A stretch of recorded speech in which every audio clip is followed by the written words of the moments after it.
నాయకుడు ఏలో సాయి కుమార్ని కూడా వేదికకు పరిచయం కావాల్సిందిగా కోరుకుంటూ మరి ఇవాళ భారతదేశంలోనే నవయువ కిషోరమైనటువంటి షహీద్ భగత్ సింగ్ 94వ వర్ధంతి రోజు మహబూబాబాద్ జిల్లా కేంద్రంలో అది కూడా డాక్టర్ వివేక్ సార్ గారి ఆధ్వర్యంలో ఈరోజు నేను జరుపుకోవడం ఇది చాలా శుభ సందర్భం.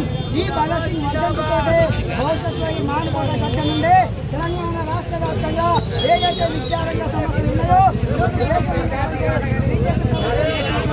విద్యారంగ విధానాలు ఉన్నాయో అదేవిధంగా రాష్ట్ర ప్రభుత్వంలో ఏదైతే కాంగ్రెస్ ప్రభుత్వం విద్యారంగ విధానాలు అవలంబిస్తున్నాయో వాటికి వ్యతిరేకంగా డాక్టర్ వివేక్ సార్ గారి ఆధ్వర్యంలో DSFI పోరాటం చేయడానికి సిద్ధంగా ఉంది.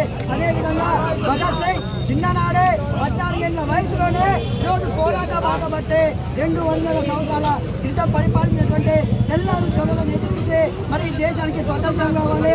నా దేశంలో కులం ఉంది, నా దేశంలో మతం ఉంది, నా దేశంలో ఆకలి ఉంది. ఈ ఆకలి పోవాలంటే నాకు స్వతంత్రం కావాలని చెప్పేసి ఈరోజు భగత్ సింగ్ పోరాడినటువంటి పూర్తితోటి ఈరోజు విద్యార్థులు యువతంతా ఉద్యమించాల్సిన అవసరం ఉంది.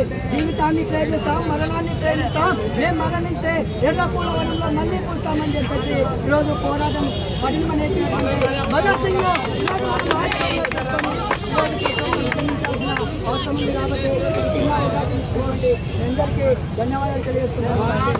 ఈ భగత్ సింగ్ వర్ధంతి నాడు మనమందరం కూడా వాళ్ళని గుర్తు చేసుకుంటూ వాళ్ళు ఈ దేశ స్వతంత్ర పోరాటంలో ఎంత మేరకు పోరాటాలు చేశారు.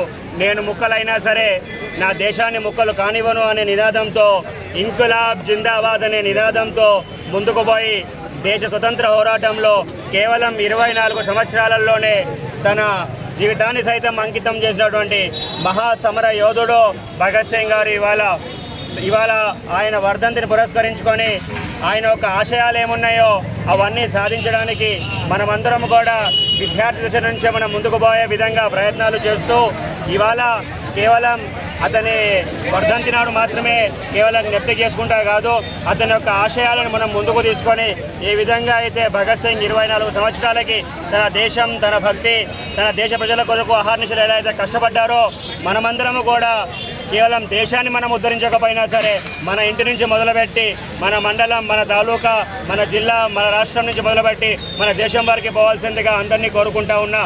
ఇంతటి బిజీ షెడ్యూల్లో కూడా మాకు అవకాశం ఇచ్చినటువంటి పోలీస్ యంత్రాంగానికి ప్రత్యేకంగా కృతజ్ఞతలు తెలియజేస్తూ ఉన్నా.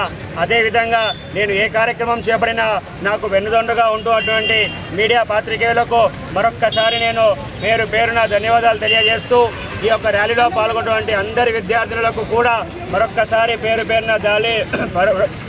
పేరున వాళ్ళకి ధన్యవాదాలు తెలియజేస్తూ ఉన్నా. ఈ యొక్క భగత్ సింగ్ వర్ధంతి నాడు ఇక్కడి నుంచి మనం ఇంకా ముందుకు అనేక పోరాటాలతో ముందుకు పోయి మన సమాజం మెరుగుపడంగా పోరాడదామని చెప్పి మీ అందరి సమక్షంలో మరొక్కసారి ఇక్కడ విచ్చేసిన అందరికీ కూడా మరొక్కసారి ధన్యవాదాలు తెలియజేసుకుంటూ సెలవు తీసుకుంటా ఉన్నా.